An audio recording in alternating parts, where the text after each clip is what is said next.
All right, welcome to another episode of Heathub. The rumor mill is starting to heat up, and Ja Morant talks to Miami. Could be a thing, maybe. Either way, let's play a little bit with this fantasy. Ja Morant could become a trade target for the Heat this summer. And who was this news brought to us by? Was there someone in particular that brought this up? Well, I started seeing Tobin posting stuff, and then some podcast host or whatever that I think is well connected was basically saying, not to start rumors, but he does think that if the Grizzlies, if they fall short this year, that he might be in the rumor mill of potentially being moved and all that, just because of the amount of years they've had with him and the young core, and maybe it's not really working out. He's had some troubles in the past. We don't really know what's going on behind the scenes as well. So it's always fun. There's always a name. At this point, I don't even want to say, oh, this is a stretch or anything. Luka Doncic just got traded to the Lakers. No one saw that happening. Everyone thought that he was going to be a Mav for life. And yeah, for the return, I mean, no knock on Anthony Davis. I think he's a fantastic player. He's actually, in my opinion, he's going to be a Hall of Famer no matter what. But, I mean, you can't compare the value. I mean, we're talking about a 25-year-old superstar, your franchise guy, and you traded him for essentially a bag of chips because Anthony Davis went in there and he instantly got injured. We don't know when he's going to be back, and basically ruined the whole Mavericks season with that trade. So yeah, I think we can get into this. I think we can get a little excited, maybe talk about a couple trade packages to see what it will take. I think, obviously it's so on brand for the Heat. Anytime that someone could become available or becomes available eventually, it's always like, oh, the Heat. Yeah. Which, hey, whatever. I'm here for it. Let's talk a little bit about Ja Morant. We're always going to be in those talks, by the way. Yeah. What could that look like? I mean, I think it's so crazy. Like, you have Ja Morant at point, which this guy does it all. He's just money. And then you got Wiggins. Hero might have to be moved in that deal. I mean, then again, I think, okay, if you're moving a guy like Ja Morant, you might be leaning towards a youth movement, even though I know Ja Morant's young.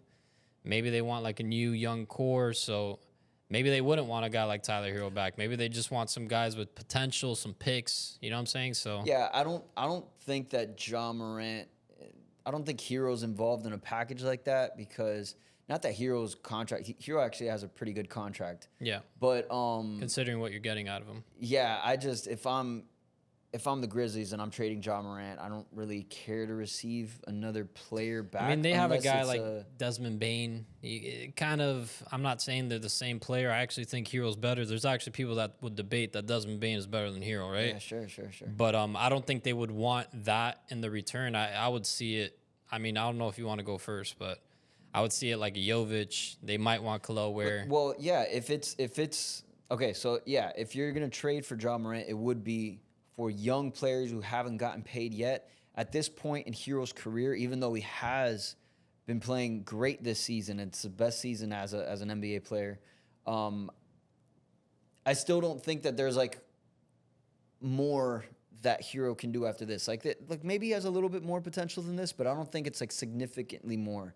So then you got a guy like Khalil Ware or Jovic that's 21 years old. Sky's the limit. Those guys, there's untapped potential there. So I would trade for guys like that, and then obviously you get some first-round picks, some future first-round picks, and I think that's really what the Grizzlies would be looking for. So my question would be after that is, we fall victim to this. We don't want to let go of potential superstars over here because we're talking about Khalil Ware. We think that he has the potential to be anything in this league. I mean, we're talking about,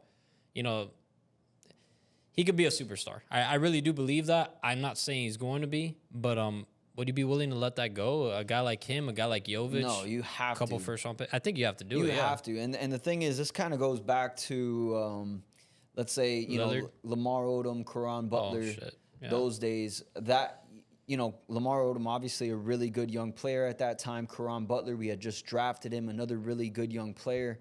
But you draft a guy like Dwayne Wade, and you're like, yo, this is win now mode. Like we got something special here. We have our guy. Yeah, and that's when you bring in Shaq. And Shaq, you had to pay a hefty deal. It was a hefty deal for Shaq. Yeah. Which at the time, I mean, it was essentially a no-brainer. If you want to think about your future, then you kind of gave that up for Shaq because Shaq was here for what, 3 years? But Shaq, 3 or 4. 3 or 4? But either way, Shaq instantly made you a championship team. I mean, yeah, you're going to the Eastern Conference Finals. You went to the finals. You won it all. You know, with Shaq on the roster, it was a big electric move. So, but I crazy. think Ja Morant could be that too for the Heat. Like, for sure. I mean, not by himself because obviously he's on the Grizzlies and they're not that team either. But I think that with the right pieces around him, like Bam Adebayo and Tyler Hero, now you're talking about a big three that could do things. Yeah, so I think what it would do is actually open up Tyler Hero's game. They're not going to be doubling him the way they are now. Tyler Hero is a focal point every single night. When he's playing, now they're like, all right, don't let Hero score. So then they kind of are saying like, yo, let anyone else beat us, including Bam Adebayo. Now you bring in a guy like Ja Morant next to Tyler Hero. You need a bucket, you give it to Ja Morant. If Ja Morant's getting doubled or whatever, he kicks it out to Tyler Hero. He can take advantage of those one-on-one matchups. Tyler Hero's a great shooter. He could shoot over a bunch of guys, you know what I'm saying? And he's getting a little stronger. He's able to get into the paint a little bit more now. I think that would free up his game. I think it'll make the Heat. Honestly, this might be one of the best moves we can make, aside from getting a guy like Anthony Edwards. I think that would be my favorite move entirely. We don't know if he's even going to be on the move. But you never know. I mean, he did have the past relationship with Eric Spoelstra with Team USA. You know, we've seen some pictures, we've seen some interactions. You know, looks like he's cool with Bam. Yeah, it looks like he's cool with Bam. Bam is the ultimate, like, everybody's best friend.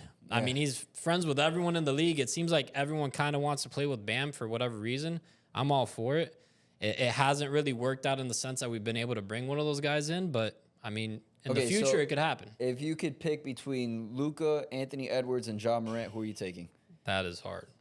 I love Luka. I love Anthony Edwards. And I do love Ja Morant. I think I would take Anthony Edwards, to be honest with you. But it's either between Anthony Edwards or Luka Doncic.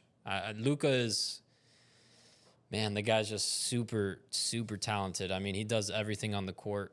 Aside from defense, a lot of people say, which I think that's a little overstated. Yeah. I mean, at the end of the day, what the Heat need is offense. So if that guy's bringing 30 points a game, we don't really care. The other guys can get that done on defense. So... yeah, I think I'm also going Anthony Edwards. Yeah. I mean, if you guys can, comment below and let us know who you would take out of those three. I don't think you really... I think you will. You can make the wrong choice if you choose Ja Morant out of those three, like if you actually could choose. But I think between Luka Doncic and actually Anthony Edwards, I think it's a metaphorical toss-up. And I don't think it is, but I would take Ant, but I think you can't go wrong with either one. Right. Well, yeah, I don't know. Hopefully there's something in the works there for the Heat. They have to be able to do something this summer. I mean, is it this summer or is it the summer after? Well, I mean, they're referring to this summer. This summer. They're referring to this summer in the sense of making a trade for Ja Morant. It will be the following summer to go after a guy like Luka if he doesn't make that potential. If the trade for Ja Morant is there, you take the trade. No, yeah, you take it. You stop looking to the future and trying to say, oh, but if we go into we don't know what's going to happen. We don't know if Luka is going to sign the extension with the Lakers. We don't know if Anthony Edwards is going to force his way out of the Timberwolves, which it's a possibility, but it's really unknown. So you take what you can get. I would do that trade in a heartbeat. I love Kel'el Ware. I love Jovic. Actually, I saw Jovic the other day. Took a picture with him. Great guy. Honestly, bigger than ever. I'm around like what 6'2". Yeah. The guy's 6'10". Mm-hmm. I felt like he just felt like a giant. The guy's hands were super huge too. Sweet kid. I think his potential is honestly, in a sense, limitless because if he continues to grow, he can be whatever he wants to be, right? Yeah. But you got to take the trade. So I would definitely do it. Well, that's gonna do it for today, guys. If you haven't already, make sure to give the video a thumbs up, subscribe, and we'll catch you in the next one.